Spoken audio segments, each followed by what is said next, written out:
Assalamualaikum warahmatullahi wabarakatuh. Perkenalkan, nama saya Nada Asyifa, kelas 3B Ekonomi Manajemen di Universitas Putra Indonesia. Di sini saya akan menjelaskan tentang hukum agraria atau tentang hak pakai.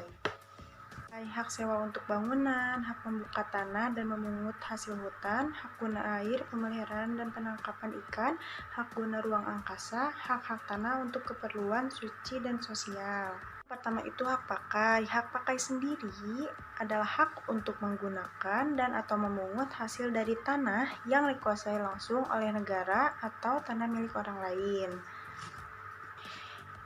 Yang memberi wewenang dan kewajiban yang ditentukan oleh keputusan pemberiannya oleh pejabat yang berwenang memberikan atau dalam perjanjian dengan pemilik tanahnya, yang bukan dalam perjanjian sewa-menyewa atau perjanjian pengolahan tanah. Selanjutnya yaitu hak pakai dapat diberikan dalam dua tipe. Yang pertama itu diberikan selama jangka waktu yang tertentu atau selama tanahnya dipergunakan untuk keperluan yang tertentu. Nah, berakhir dalam kelanjutan yaitu dengan perjanjian. Yang kedua itu dengan cuma-cuma, dengan dibayar, dengan jasa atau apapun. Nah, pemberian hak pakai sendiri tidak boleh disertai dengan syarat-syarat yang mengandung unsur-unsur pemerasan. Punyai hak itu terdiri dari 4. Yang pertama itu warga negara Indonesia. Yang kedua adalah orang asing yang berkedudukan di Indonesia. Yang ketiga adalah badan hukum yang didirikan menurut hukum Indonesia dan didirikan juga di Indonesia. Yang keempat adalah badan hukum asing yang mempunyai perwakilan di Indonesia. Selanjutnya kita beralih ke hak sewa untuk bangunan. Dalam pasal 44 terdiri dari 3, yaitu yang pertama adalah seseorang atau suatu badan hukum mempunyai hak sewa atas tanah apabila ia berhak mempergunakan tanah milik orang lain untuk keperluan bangunan dengan membayar kepada pemilik sejumlah uang sebagai sewa. Yang kedua adalah pembayaran uang sewa dapat dilakukan dalam 2 macam. Yang pertama itu 1 kali atau pada tiap-tiap waktu tertentu, dan kedua adalah sebelum atau sesudah tanahnya dipergunakan.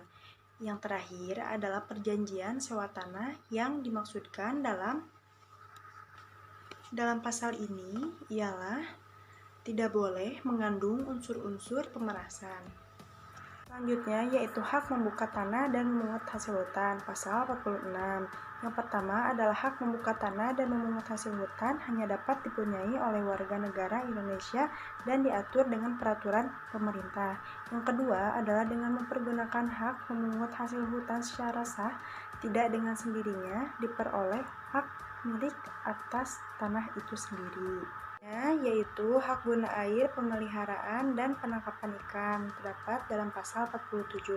Yang pertama, hak guna air ialah hak memperoleh air untuk keperluan tertentu dan atau mengalirkan air itu di atas tanah orang lain. Selanjutnya yaitu hak guna air serta pemeliharaan dan penangkapan ikan diatur dengan peraturan pemerintah. Dalam pasal 48. Yang pertama itu hak guna ruang angkasa memberi wewenang untuk mempergunakan tenaga dan unsur-unsur dalam ruang angkasa guna usaha-usaha memelihara dan memperkembangkan kesuburan bumi, air, serta kekayaan alam yang terkandung di dalamnya dan hal-hal lain yang bersangkutan dengan itu. Yang kedua adalah hak guna ruang angkasa diatur dengan peraturan pemerintah. Nah, yang terakhir ini adalah hak-hak tanah untuk keperluan suci dan sosial. Terdapat dalam pasal 49.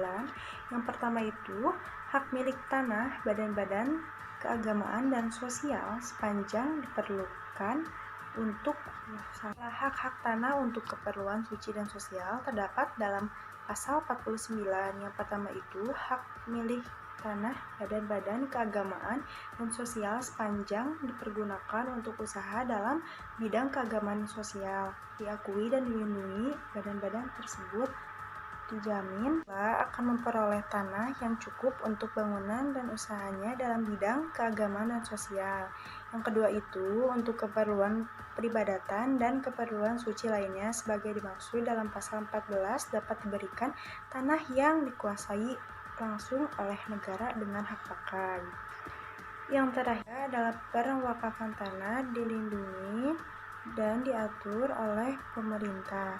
Mungkin pembahasan untuk pertemuan kedua ini dari saya selaku mahasiswa Universitas Putra Indonesia semester 3B Ekonomi Manajemen atas nama Nada Asyifa. Dicukupkan sekian. Wassalamualaikum warahmatullahi wabarakatuh.